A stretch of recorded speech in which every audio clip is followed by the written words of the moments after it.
Lembre que a mensagem que nós estamos estudando é uma mensagem dada por Deus a João em forma de imagens. João já nos mostrou a imagem do cordeiro caminhando entre os castiçais, caminhando entre os candeeiros, que é um símbolo, uma imagem da igreja. Nós ouvimos as mensagens do Senhor Jesus à igreja. Depois nós vimos uma cena do trono de Deus. E da cena do trono de Deus começou a se desdobrar uma terceira e nova cena para nós, que é a cena dos selos sendo abertos.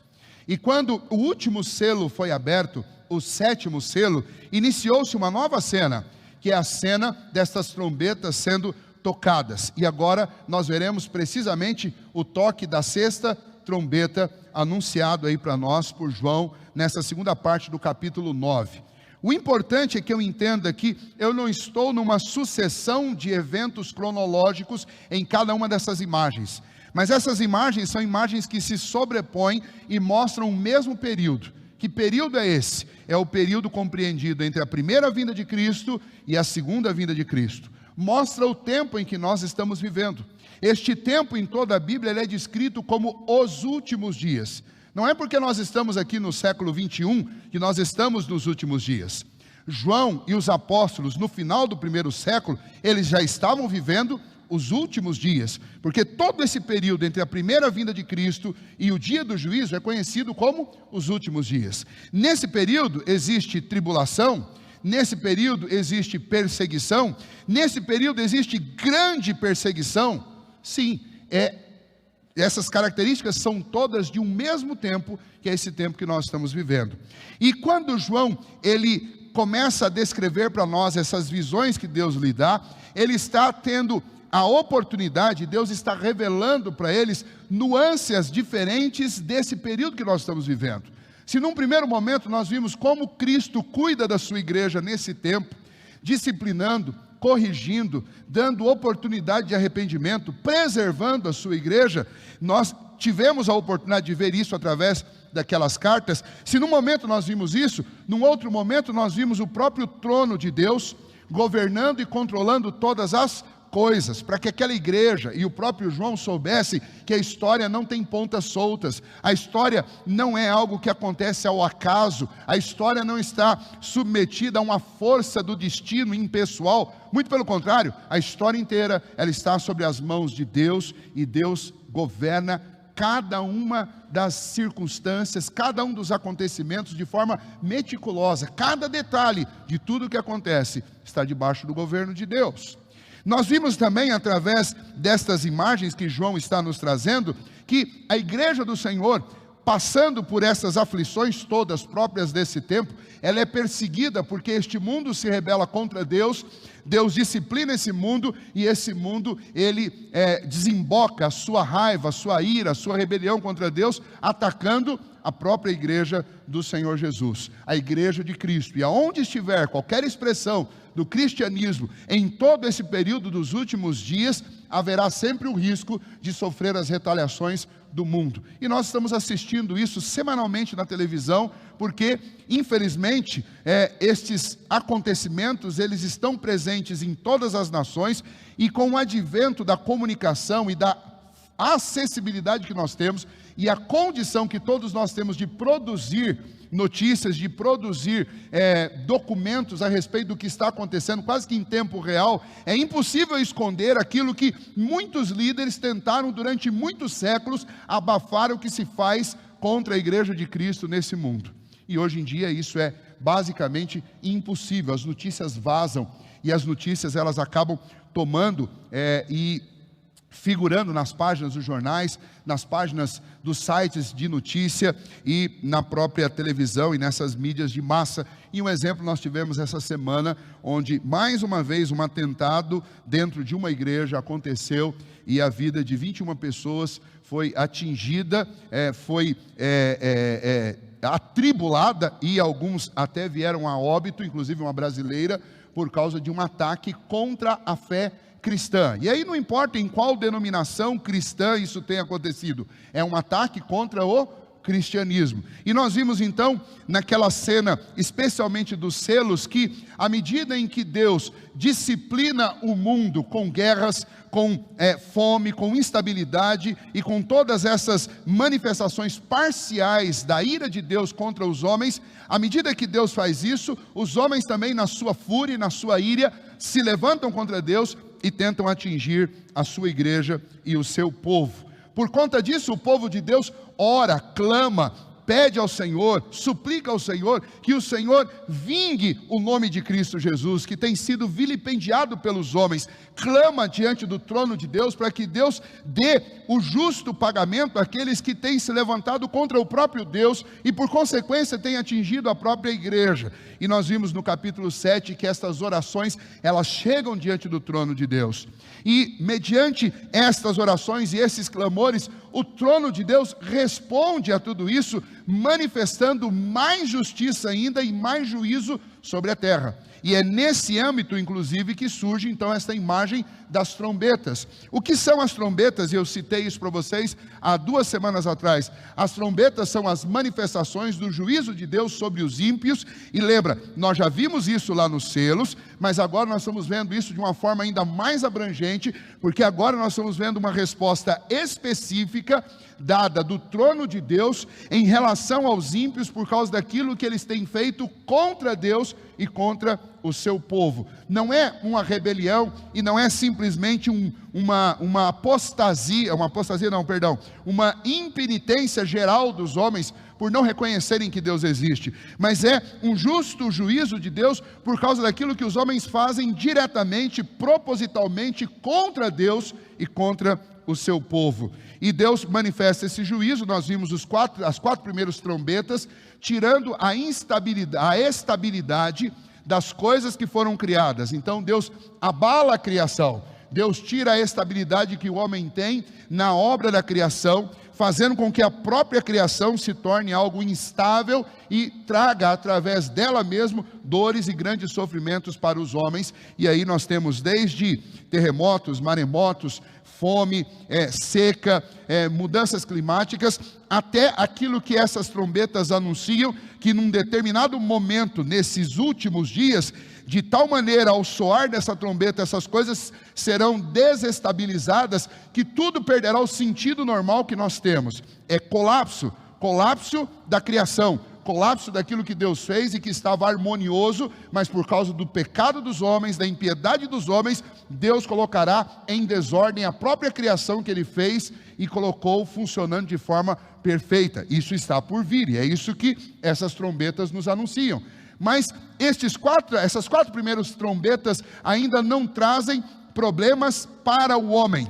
Mas quando toca então, o que nós vimos na semana passada, a 5ª trombeta, nós vimos que Deus autoriza que demônios, que seres espirituais, eles atinjam e que eles firam os homens, mas não podem lhes tirar a vida. E aí nós falamos e meditamos sobre os tormentos, as tristezas, as amarguras, as infelicidades, as ansiedades, aquilo que os espíritos demoníacos, aquilo que toda essa hoste do mal, essas miríades do mal que existem e que atuam na mente, no coração dos homens, o que elas têm causado neste século e o que elas têm causado nesse tempo sobre a vida dos homens sem Deus, lhes tirando a paz, lhes tirando a alegria, lhes tirando o contentamento, lhes tirando tudo que possa trazer algum tipo de alívio e refrigério. E nós estamos assistindo isso ao mesmo tempo, porque quando nós estamos fora do ambiente da igreja, mas começamos a ler matérias, assistir jornais, investigar algumas áreas, especialmente da saúde mental e emocional das pessoas, o que nós descobrimos é que nós somos uma sociedade no século 21, que apesar de todo o desenvolvimento e toda a tecnologia na área da comunicação que nós temos, todo o acesso que nós temos à informação, nós somos uma sociedade, uma geração de pessoas que sofrem por questões elementares, Estamos conectados a milhares de pessoas e sofremos de solidão. Gente tira a vida por depressão, por solidão, por se sentir sozinho. O que é essa amargura? O que é essa tristeza? O que é essa inquietação no coração dos homens? Senão a ação desta quinta trombeta, que são esses gafanhotos do mal, roubando, comendo toda a vitalidade do coração das pessoas. Lembrem que eu disse semana passada, não é necessariamente uma possessão demoníaca, mas é uma ação do inferno, é uma ação de Satanás, permitida pelo próprio Deus, para disciplinar uma raça inteira, uma sociedade inteira, rebelada contra o Senhor. E esta ação do inimigo, ela acontece na mente e no coração das pessoas, tirando todo tipo de contentamento e satisfação com aquilo que foi estabelecido por aquilo que era bom. E aí você pega uma mesma coisa que funcionou e que foi bom para os seus pais, e para você já não serve mais. Tudo aquilo que foi legal, que foi saudável, que foi moralmente aceito durante séculos, milênios, agora não serve mais. As pessoas não conseguem se satisfazer com aquilo que sempre foi o suficiente para satisfazer o homem. E essa inquietação coloca em caos a sociedade, porque uma cultura nova de tentar, com uma suposta visão progressista do mundo, tenta descobrir novas formas de fazer aquilo que sempre foi natural ao homem. É uma tentativa de reinventar a roda, mas não reinventa a roda, inventa algo absolutamente distorcido e que só pode produzir infelicidade. E o quinto selo tem a ver com isso, tem a ver com essa inquietação dos homens, que quanto mais buscam algo para suprir o vazio de suas almas, eles encontram tristeza, eles encontram angústia, eles encontram sofrimento, eles encontram uma dor na alma, e esta é a civilização, é a geração, é o tempo da dor. Todo mundo sofre uma dor que não sabe explicar nem o que é e nem de onde vem, pois Apocalipse já nos diz de onde vem. Essa dor na alma dos homens inquietos, que buscam uma solução e não conseguem encontrar, essa dor que leva os homens a praticar coisas absurdas na busca de um pingo de contentamento, de felicidade, essa dor na alma nada mais é do que a quinta trombeta tocando e dizendo: enquanto vocês andarem na direção oposta, vocês vão sofrer, vocês vão sentir dor e vocês não serão felizes. O que nós vimos na semana passada. E hoje, então, quando nós olhamos para o sexto selo, sexta trombeta, nós continuamos na mesma direção.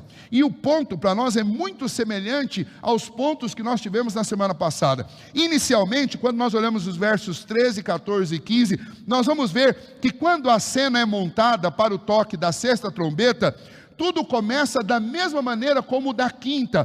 Por quê? Porque esse juízo que Deus vai manifestar através desta sexta trombeta, ele é provocado por vozes que estão em todos os ângulos em torno do altar. Vamos entender o que isso significa. Volta lá para o texto, versos 13, 14 e 15.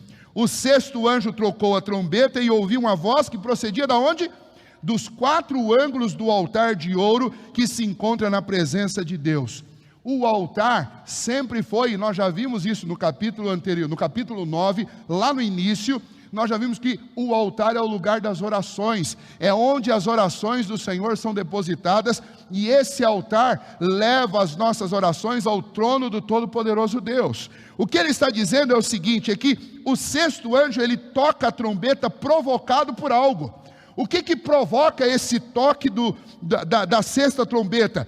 As vozes dos que se encontram, das orações que estão ali no altar, na presença de Deus. E o que essas vozes pedem, o que elas clamam, verso 14, dizendo ao sexto anjo, o mesmo que tem a trombeta, solta os 4 anjos que se encontram atados junto ao grande rio Eufrates. E o verso 15, foram então soltos. O anjo que tem a trombeta e que toca essa trombeta, ele então obedece àquela voz. O ponto é, o juízo de Deus, essa manifestação de Deus, prova para nós, e é o ponto para nós, que Deus sempre esteve e continua estando atento às orações do seu povo. E este juízo desencadeado do trono de Deus, através da sexta trombeta, sobre os homens ímpios, que atacam ao Senhor, atacando a sua igreja, este juízo, ele é iniciado por um clamor da igreja de Cristo Jesus, pelas orações do povo de Deus. E de novo nós temos que voltar a um ponto, e foi o ponto primeiro nosso na semana passada, que a igreja precisa orar, nós precisamos orar. A maneira como a igreja responde aos ataques que a nossa sociedade, que o mundo anticristão, que o mundo sem Deus, a maneira como a igreja responde aos ataques desse mundo que se rebela contra Deus e contra a sua igreja, não é através do Facebook, não é através do Instagram, não é através das nossas manifestações pessoais, não é através de nenhum tipo de artigo que nós possamos escrever e publicar num jornal de grande circulação, não é através de poderes militares desse tempo, não é conclamando e conseguindo ajuntar exércitos que possam fazer uma resistência, talvez até armada, contra os anticristãos, não é isso. A igreja do Senhor Jesus, ela resiste através da oração. A igreja do Senhor, ela persevera através da oração. A igreja do Senhor Jesus, ela reage a todos esses ataques através da oração. E nós não podemos cair na cilada de entrar nesta guerra de narrativas, porque nós vivemos num mundo em que as pessoas estão o tempo inteiro tentando provar o seu ponto através de uma grande narrativa. E a gente poderia construir ou simplesmente descrever fatos históricos e contar a narrativa do quanto o povo cristão, como eu já fiz aqui em alguns domingos, como o povo cristão tem sido perseguido desde o dia dos apóstolos, desde o primeiro século, e mostrar quantos milhões e milhões de cristãos já foram mortos por causa de governos tiranos. Mas será que isso resolveria o problema? De maneira alguma resolveria o problema. Eu não sei se você, trazendo isso para o seu âmbito pessoal, sofre alguma perseguição no seu local de trabalho, ou dentro da sua família, ou entre os seus amigos, por causa da sua fé. Mas o ponto é, nunca foi através do discurso, não é uma luta contra a carne, não é uma luta contra sangue, mas essa luta é travada nas regiões celestes. Esta guerra é uma guerra espiritual, e esta batalha, a única arma que o crente tem e deve usar é a oração, porque as nossas orações, elas são depositadas diante do altar, frente ao trono do Todo-Poderoso Deus. Ele ouve o nosso clamor, é assim. Então eu não sei, pense bem, e isso já nos ajuda a aplicar esse primeiro ponto aqui. Quando você ouviu a notícia de que cristãos foram mortos a facadas por causa de um radical islâmico essa semana, o que você fez? Você manifestou sua opinião e sua indignação na internet? Ou você dobrou os joelhos e clamou ao Senhor: Senhor, que a justiça procedente do teu trono se manifeste nesse mundo em que as pessoas estão queimando igrejas, em que as pessoas estão vilipendiando a nossa fé, em que as pessoas estão desconstruindo todos os princípios que foram dados pelo Senhor. Como é que nós estamos reagindo a isso? Meus irmãos, nós temos que reagir orando, porque o que chega diante do trono de Deus são as nossas orações. Embora a gente goste, eu gosto bastante de fazer um belo post lá no Facebook, mas o que chega diante de Deus não é a sua postagem no Facebook. O que chega diante de Deus são as palavras que nós dizemos de joelho no chão, clamando ao Senhor que tenha misericórdia. E nós devemos fazer isso, porque essa semana os ataques foram lá na Europa, mas na semana passada foram aqui na América Latina, e nós não sabemos quando é que eles acontecerão aqui. E eu não quero ser aquele tipo mensageiro do Apocalipse, embora literalmente é isso que eu estou fazendo nesse momento com vocês, mas a gente precisa pensar que esse levante, esse movimento contra a fé cristã, ele mais cedo ou mais tarde, ele vai nos atingir. Se não atingir a nossa geração, atingirá a geração dos nossos filhos. De forma indireta, já tem atingido, porque nós vivemos numa desconstrução cultural de tudo aquilo que diz respeito à nossa fé. Está sendo atacado constantemente, e não adianta nós tentarmos combater isso na base da luta dialética. A nossa luta não é contra carne ou sangue. Nós temos o privilégio de ter um ministro da educação cristão. Vocês acham que isso é suficiente para resolver o problema que nós estamos enfrentando nesse país? Não é. Nós temos uma ministra da família que é cristã. Vocês acham que isso é suficiente para resolver o problema do nosso país? Não é. Não é por quê? Porque a nossa luta não é contra a carne ou sangue. Nós podemos ter o melhor de todos os exércitos, e não adianta a gente fazer como Davi, ir lá contar soldados, para a gente se sentir bem e falar, nós temos um exército forte, nós vamos vencer essa batalha. Não vai. Não vai. Deus já mostrou isso, Cristo mostrou para João, lá no primeiro século. João, a igreja deve orar, porque o trono de Deus se moverá com esse som de trombeta, e manifestará juízo sobre o mundo anticristão, quando a igreja orar. Porque são as vozes que vêm dos 4 ângulos do altar do Senhor, que clamam ao anjo que toque a 6ª trombeta, e ele o faz. Então lembra, as grandes operações de Deus, Deus é soberano, Deus governa todas as coisas, mas as grandes obras que Ele realiza e que Ele mostra para nós, lá no capítulo 6, no verso 9, foi diante dos clamores que foram levados diante do altar. No capítulo 8, verso 3, foi diante dos clamores que foram levados diante do altar. E aqui, no capítulo 9, é diante dos clamores que são levados diante do altar. Em todo o tempo, o trono de Deus está respondendo ao clamor da igreja de Cristo. É a igreja do Senhor Jesus. Nós precisamos orar. Nós temos que clamar. Família de cristãos, você tem problema dentro da sua casa? Eu acredito que tenha. Você enfrenta esses inimigos de Cristo dentro da sua própria casa, e muitas vezes nós nos vemos vítimas desses ataques de Satanás, que não são ataques com faca, nem com espadas e nem com revólveres, mas são ataques culturais, emocionais, mentais, na mente dos nossos filhos. Nós vimos esses ataques acontecendo dentro da nossa casa. Só tem um jeito de lidar com isso, e é com oração. Porque o socorro do Senhor para nós virá mediante oração.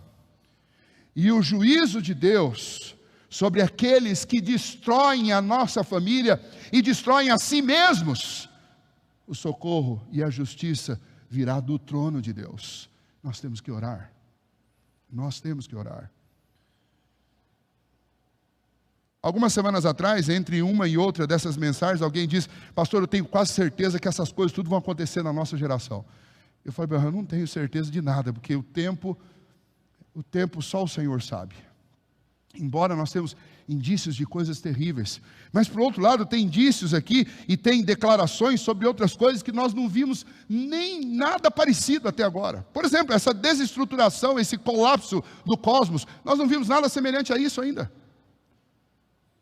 Mas nós já sofremos nesse tempo estes efeitos catastróficos da impiedade e do movimento do mundo contra Deus. Sofremos. E então, antes de pensar em ver o céu se abrindo e estrelas caindo do céu, nós temos que pensar no que está acontecendo agora. E o que está acontecendo agora é que a nossa fé tem sido atacada constantemente.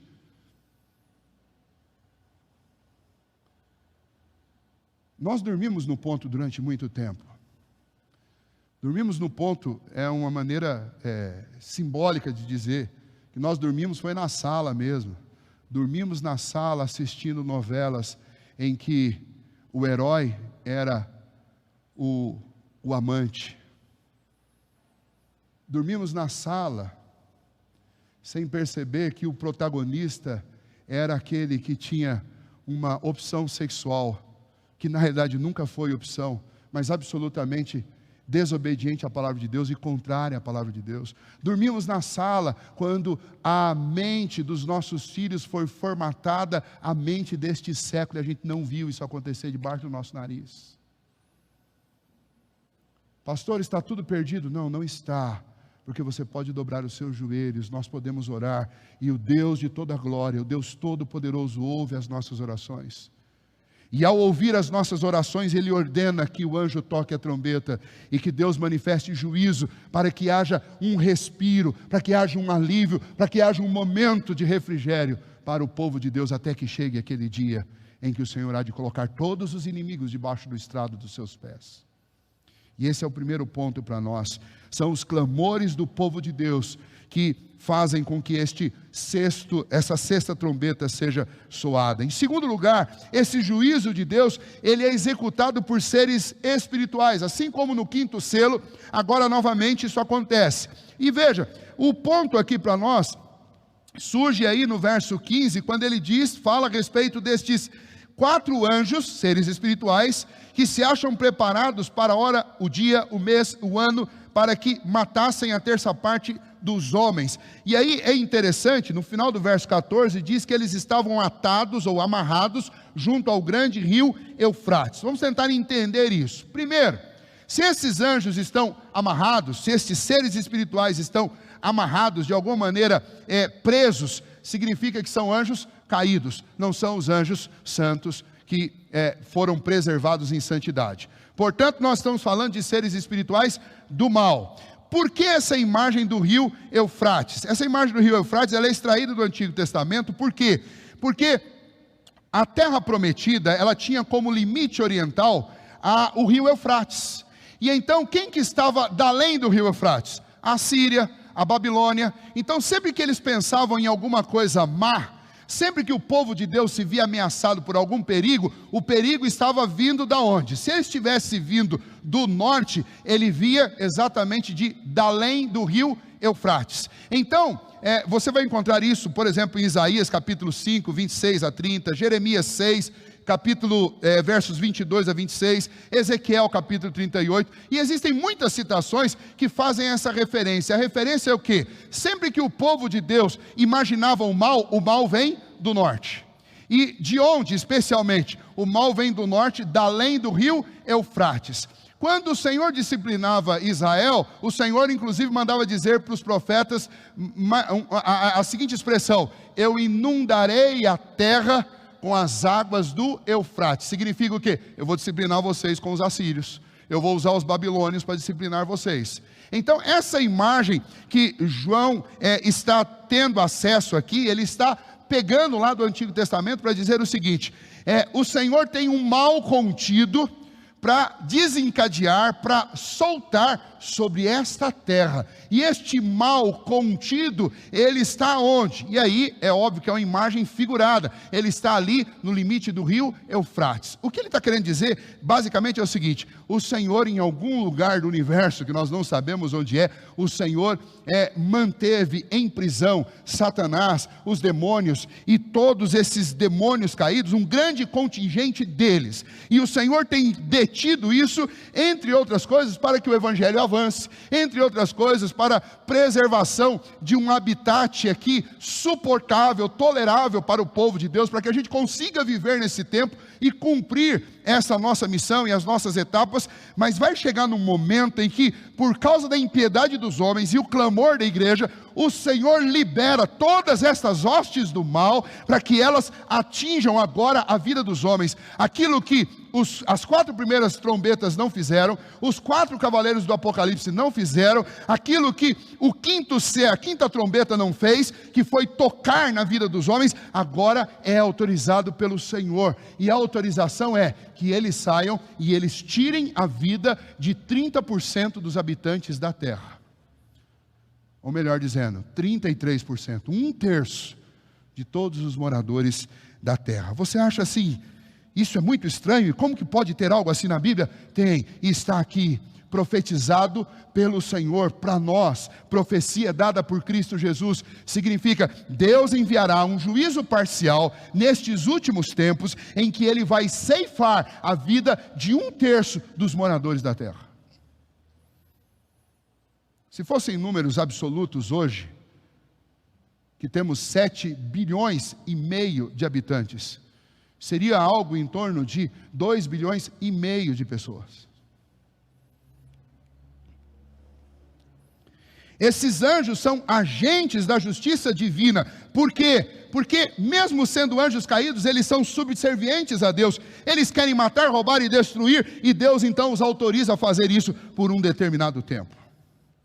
Eles são a materialização do mal na vida dos homens, e são representados aí por estas águas que eram tidas pelo povo de Israel como águas do mal. Tudo aquilo que está contido além do Eufrates é o mal, é um símbolo dessa cavalaria destrutiva de Satanás.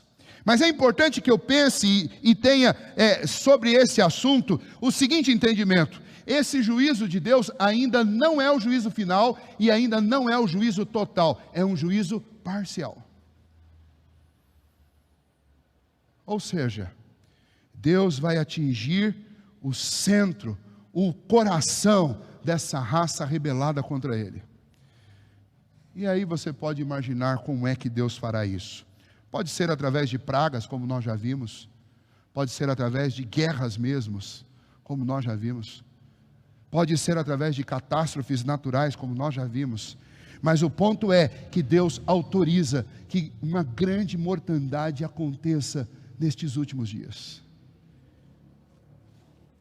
E novamente, a gente não tem que ficar tentando entender e compreender prazos, mas a gente precisa entender qual a lição que está sendo dada. E a lição é, primeiro, que Deus tem o controle sobre isso.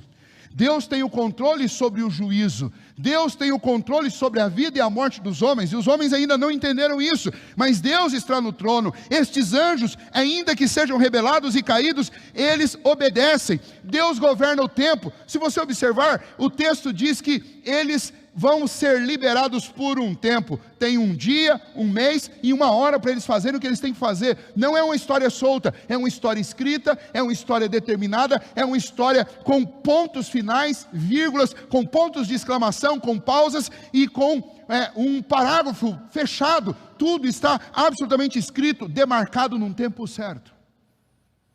E nada foge, porque a própria palavra diz que nenhum tio da palavra do Senhor passará sem que tudo se cumpra. E aí nós podemos pensar então em intensificação, porque se essas coisas já estão acontecendo há muito tempo, elas vão continuar a acontecer até o ponto que eu tenha números absolutos como este, 1/3 dos moradores da terra. O que significa que estas mortes que estão nos assustando hoje, quando nós ligamos o noticiário e alguém vai lá e diz, olha, morreu essa semana, ou estão morrendo por dia 50 mil, estão morrendo por dia 5 mil, estão morrendo por dia 10 mil, em tal lugar está morrendo 100 mil por dia. Esses números nos assustam, esses números causam terror, esses números nos atormentam, mas esses números nem de longe estão próximos aos números que a Bíblia fala a respeito desses últimos dias. Nós estamos falando de 1/3 da população.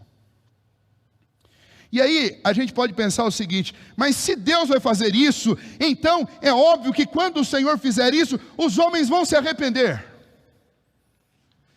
Mas caminhando para o final do nosso texto, diz que estes seres, e eu não vou entrar nessas descrições que estão aí a partir do verso 17 até o 19, sobre as couraças, sobre cabeça, sobre cauda, porque tudo isso aqui é descrição de morte, do poder letal desses inimigos dos homens, estes inimigos de Deus que temporariamente estão a serviço de Deus para tirar a vida dos homens. Nós estamos falando de seres espirituais do mal, que vão atuar e já estão atuando sobre os homens, influenciando nações, tirando das pessoas a consciência, tirando a razão, a racionalidade das pessoas, para colocá-las numa situação de tamanha brutalidade, tamanha violência, tamanha imoralidade, que elas pratiquem coisas que levem a essa mortandade a cabo. E então nós estamos falando de seres espirituais do mal, que vão atuar entre os homens. E aí lembre que é a mesma aplicação da semana passada. A gente tem aquela mania, isso foi algo que nós herdamos do período medieval, mania de achar que Satanás, ele vem sempre de chifres e com rabo, e é algo muito feio. E não é. Nós vamos ver nas próximas cenas, que tudo isso que está sendo descrito aqui, se manifesta de forma muito, e aí um termo bem humano, natural. Tão natural que a gente acha que é normal, é evolução natural do homem, quando na realidade é a mortandade, atingindo o centro da civilização humana e acabando com a vida dos homens. O que estes versos 17, 18, 19, eles descrevem, é uma máquina de matar, são máquinas de matar. E essas máquinas de matar, elas estão personificadas exatamente no modelo cultural de vida do nosso tempo. Nós vivemos numa sociedade em que, se você chutar um cão, você vai preso no mesmo dia. Mas se você chutar um idoso, você vai dormir na sua cama no final do dia. Essa é uma sociedade dominada por essas máquinas de matar. Nós vivemos numa sociedade onde milhares de pessoas morrem diariamente de fome. E o povo está preocupado mesmo com aquecimento global, queimada não sei aonde, preconceito não sei do que, mas a vida não tem valor. A televisão coloca para você todos os dias números que a gente nem sabe direito contar, de milhares e milhares de mortos todos os dias, insistência nisso, para que a gente se acostume com a morte, para que você nem perceba quando 1/3 dessa população for ceifada. Por quê? Porque a coisa mais nefasta desse texto todo, ela aparece no final dos versos 20 e 21, que é o terceiro ponto importante aqui para nós.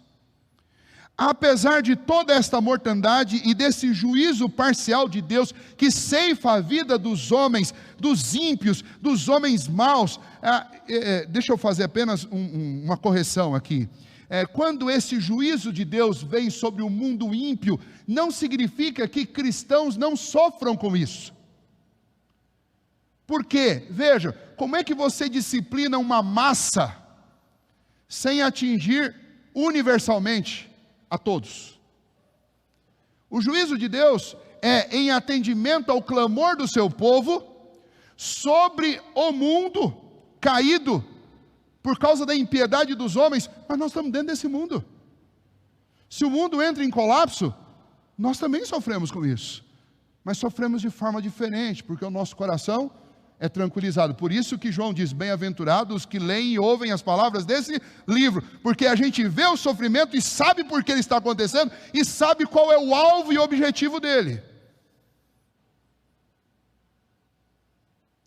Mas voltando aqui, o ponto é que diante de toda essa conturbação, diante de toda essa disciplina de Deus, diante de todo esse juízo de Deus manifestado sobre os homens, o que os homens fazem? E aqui eu mostro para vocês algo que é muito mais tenebroso do que o próprio juízo parcial de Deus. O que pode ser mais terrível, mais amedrontador do que o próprio juízo parcial de Deus? O pior nesse texto é a tenebrosa atitude de impenitência dos homens, que vendo todas estas coisas, não se arrependem. O verso 20 e o verso 21 diz que, mesmo diante de tudo isso, os homens continuam negando Deus e adorando os ídolos que eles fazem com ouro, com prata, com ferro e com pau. Ídolos que não veem, ídolos que não ouvem, ídolos que não respondem, ídolos que não andam, ídolos que não cheiram, como nós lemos lá no Salmo de número 115. Os homens conseguem, diante de tudo isso, continuarem adorando a ídolos falsos, continuarem resistindo a Deus, e mesmo diante de Deus manifestar este juízo parcial. E lembra, nós já estudamos isso também. Sempre quando eu digo essa frase, eu quero que vocês guardem isso, eu acho que vocês já guardaram. Sempre quando nós falamos de um juízo parcial de Deus, nós estamos falando de um juízo misturado com misericórdia. Porque o juízo final, lá não haverá misericórdia, lá é a vingança de Deus e do seu Filho, do Cordeiro.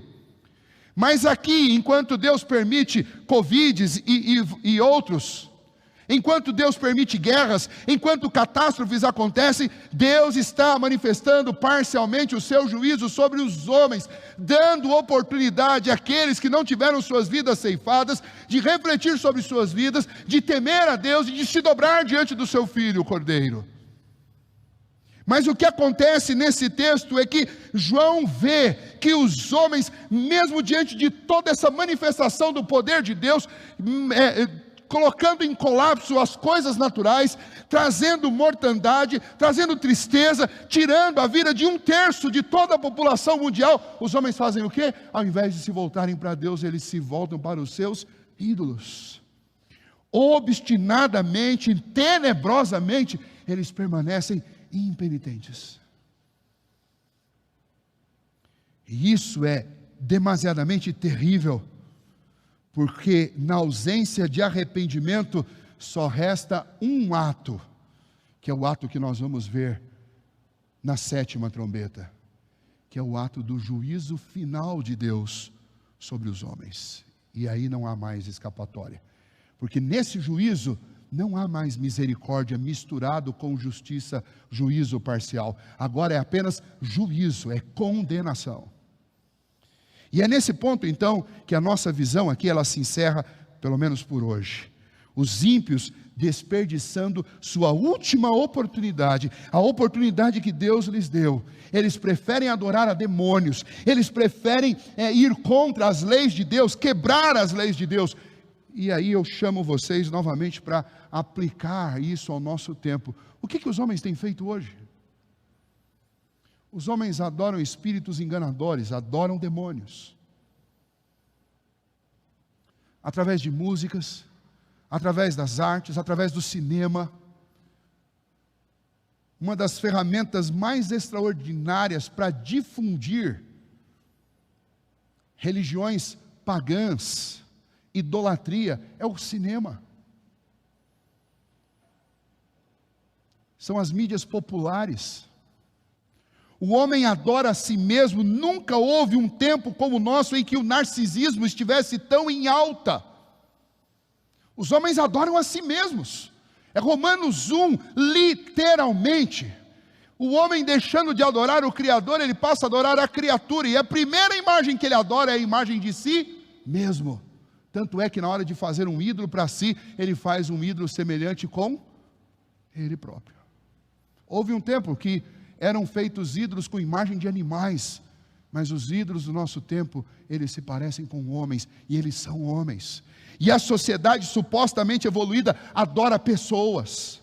São assim com os grandes ídolos de todo tipo de mídia, são assim mesmo com as pessoas mais politizadas que também adoram políticos.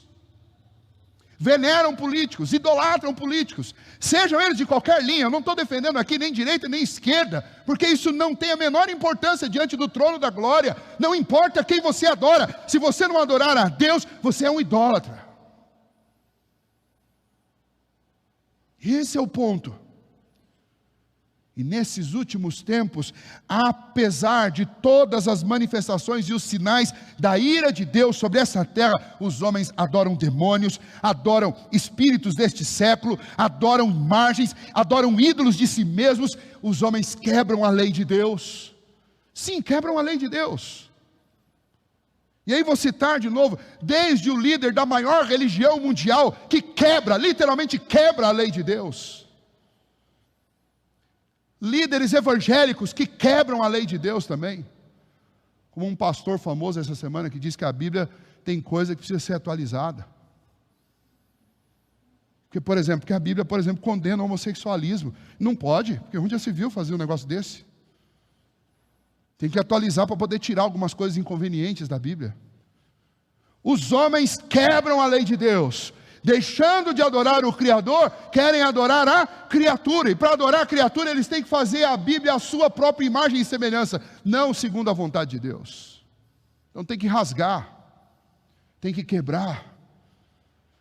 Meu querido irmão, eu gostaria de despertar, esse é o motivo de nós estudarmos Apocalipse, despertar você para o que está acontecendo diante dos nossos olhos. Isso tudo que foi profetizado está acontecendo hoje, aqui e agora, e a gente precisa acordar. Porque o mundo não vai se arrepender com as manifestações parciais da justiça de Deus, do juízo de Deus. Muito pelo contrário, o texto de João diz que este mundo, diante da manifestação parcial da justiça de Deus, ele adorará ainda mais a demônios, quebrará a lei de Deus. E a sociedade ficará em caos. Veja o verso 21.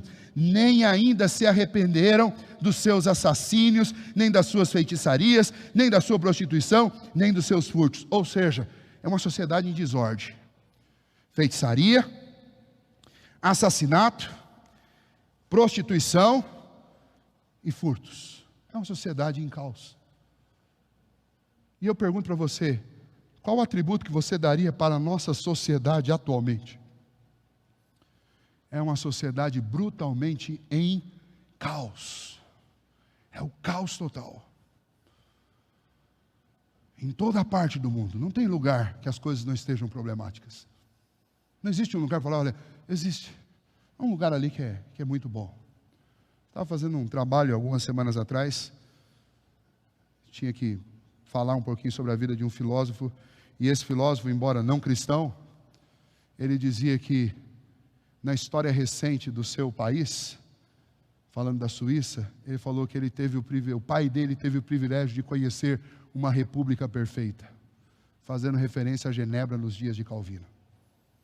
Eu fiquei tão orgulhoso de ler isso, né? Até porque o trabalho não era um trabalho religioso, eu ia poder usar essa oportunidade para vender meu peixe. Uma república perfeita por causa dos crentes que estavam lá, naquela pequena cidade, que influenciaram, impactaram um país através de uma visão nova de vida, uma visão que espelha a vontade de Deus. Mas o que nós encontramos no nosso mundo hoje é o quê? Aonde você acha uma pequena república perfeita no mundo do século 21? Nós não temos, nem nos países mais cristianizados e nem nos países mais ateus. Não existe uma pequena república perfeita, porque o mundo está em caos. E não tente se iludir com outro pensamento que não seja esse. Porque o que nós vemos aqui é o que Salomão já tinha descrito lá atrás. É um mundo caído, debaixo do sol, está tudo arrebentado. Aí você tem duas opções, né? Como lá no Matrix. Você pode tomar a pílula vermelha ou a azul. Mas um dia você vai ter que chegar diante do trono de Deus, e lá não tem óculos. Para usar um dos poetas da música brasileira, não adianta você colocar óculos escuro. Não adianta. Ou para falar com as crianças, né? Não adianta você viver no pequeno mundo de Bob. Nem sei se as crianças ainda assistem esse desenho. Mas no pequeno mundo de Bob era tudo bonitinho. Mas não existe o pequeno mundo de Bob. Existe o grande mundo que jaz no maligno. E esse mundo é um mundo de enganos. E nesse mundo a igreja do Senhor Jesus, ela é tentada, mas ela precisa orar e perseverar até o fim. Porque só há uma única missão que nos resta realizar neste mundo, além da oração que é um dever de todos nós, é proclamar Cristo, para que os homens ou se arrependam, o que é muito difícil, a não ser que o Espírito de Deus os convença. Mas lembre que a mensagem do Senhor, ela nunca será inútil, porque se ela não servir para produzir arrependimento, ela servirá para acumular de culpa aqueles que não derem ouvido à palavra. Mas de um jeito ou de outro, a missão do crente, a missão de nós, é espalhar este evangelho, é anunciar, é suportar com perseverança toda essa perseguição até o fim, e orando em todo o tempo, sem jamais esmorecer. E para você que não é cristão e que não rendeu sua vida a Cristo Jesus, diante de ouvir sobre isso tudo, e tudo isso pode parecer surreal para você, mas se você fizer um exercício durante essa semana de cruzar estes anúncios que você me ouviu dizendo e citando aqui rapidamente, com a realidade do mundo que você enxerga ao seu redor, com aquilo que é noticiado o tempo inteiro, veja se o que está acontecendo não é exatamente o que está descrito. A diferença é que João escreve algo que ele viu espiritualmente, e nós lidamos com aquilo que é colocado diante dos nossos olhos através de jornais, revistas e através de imagens, mas nós estamos tendo a interpretação dos mesmos fatos sobre óticas diferentes. Ainda que o seu jornal semanal não diga que foi um daqueles anjos presos no Eufrates que trouxe essa calamidade de morte sobre a terra, mas eu digo para você, João está falando da mesma coisa. E João está dizendo, bem-aventurado é quem ouve este alerta. porque o dia se aproxima, o dia do Senhor vem, e ninguém poderá escapar à mão do Todo-Poderoso Deus. E para nós que somos cristãos, e muitas vezes achamos que não vamos suportar, e que as coisas estão difíceis demais, eu digo para você, Jesus disse: eis que estarei convosco todos os dias até a consumação dos séculos. Eu quero animá-los, lembrando que o Senhor Jesus é a nossa força, Ele é o refúgio da nossa alma. Eu quero animá-los, lembrando que o Senhor disse que jamais nos deixaria, que jamais nos abandonaria. Eu quero animá-los dizendo, lembrando a vocês que o Senhor nos mandou dizer que a nossa luta não é contra a carne ou contra sangue, mas é uma luta espiritual, então é de joelho no chão. Você não vai ter que colocar a mão na espada e nem levantar a sua mão contra ninguém, mas é o nosso joelho que tem que se dobrar. Eu quero te encorajar e te animar dizendo o seguinte: o seu inimigo não é o seu vizinho, não é o seu patrão, não é o seu empregado, não é a sua esposa, o seu esposo, não é o seu filho, nem o seu pai. O seu inimigo, ele é invisível. E essas pessoas a quem você vê, você deve amar como Cristo nos amou. E você deve orar para que o Senhor as liberte. Eu quero animá-los e encorajá-los com essa mensagem, para que a gente não crie expectativas equivocadas a respeito do futuro, dizendo para as pessoas, as coisas vão melhorar. Não faça isso, porque você está indo na contramão da oportunidade que Deus está nos dando. Deus nos dá uma oportunidade com todas essas crises para dizer para o mundo: se arrependam, porque o fim está próximo. Então, não pregue uma mentira, não diga para as pessoas: olha, tenha fé que vai melhorar. Não diga isso. Mas diga para as pessoas o seguinte: você precisa de fé, porque vai piorar. E se você não tiver o coração cheio de fé, e se você não estiver ancorado em Cristo Jesus, você não aguenta o que vem pela frente. Porque o que vem pela frente é muito pior do que o que nós já vimos até aqui. Então eu quero te encorajar a abraçar esta revelação madura da palavra de Deus, que nos dá consolo e segurança, porque sabemos que somos selados e estamos guardados pelo Senhor, mas ao mesmo tempo nos notifica a respeito das coisas que ainda estão por vir. E mesmo nós que somos cristãos, isso tudo enseja arrependimento da nossa parte também, arrependimento de orgulho espiritual, arrependimento pelo nosso comodismo, arrependimento pelas muitas vezes que nós não oramos quando deveríamos orar, arrependimento por uma vida cristã fria, estéril, quase que uma vida de incrédulos. E eu quero chamar o pessoal do louvor. Tem alguma música agora, Douglas, para nós? Nós vamos cantar. Enquanto nós cantamos, eu gostaria que você orasse. Veja, até agora, tudo que nós falamos nesses textos sempre estamos tocando em questões de coisas sobrenaturais. E nós vivemos uma época em que a fé está muito racional. O que eu quero dizer com isso? Eu quero dizer o seguinte, que nós estamos perdendo a percepção de que, de fato, existe uma luta além do nosso intelecto, dos debates intelectuais. Existe uma luta no coração e na alma. Existem ataques que são feitos dentro de nós. Esse mundo ataca a mente dos nossos filhos internamente, são ataques sobrenaturais, espirituais. E nós precisamos voltar a ser aquela geração de cristãos cheios de fé, que creem na sobrenaturalidade do Senhor, no poder sobrenatural do nosso Deus, de agir, de abrir caminhos no deserto, de fazer com que haja um oásis num lugar onde está tudo seco. Talvez o maior deserto da sua vida hoje seja a sua própria casa. Por causa de tudo isso que o mundo tem feito com as nossas casas. Mas o nosso Deus, Ele pode transformar a nossa vida, a nossa casa, num pequeno oásis. Porque nós estamos sim vivendo dentro de um grande deserto, peregrinando numa terra terrível. E nós precisamos de refrigério dentro dessa terra. E esse refrigério só pode vir do Senhor Jesus. E é algo sobrenatural de Deus. E é tão fácil ver sobrenatural de Deus. E vocês terão um exemplo, uma oportunidade disso essa semana. Essa semana é a primeira semana do mês, semana de oração, e nós vamos fazer a nossa primeira semana de oração em casa. E eu vou te citar algumas coisas sobrenaturais. Você com todos os seus filhos ajoelhados dentro da sua casa, isso é sobrenatural. Isso não é natural.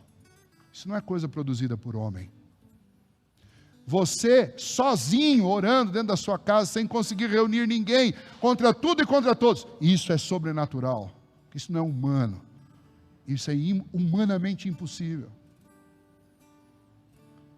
Quer ver mais sobrenatural? Você depositando todas as suas preocupações aos pés de Cristo e acordando e levantando desta oração e colocar a cabeça no travesseiro e dormir. Isso é sobrenatural. Isso é só para começar. Porque eu poderia te citar outras sobrenaturalidades da fé em Cristo Jesus.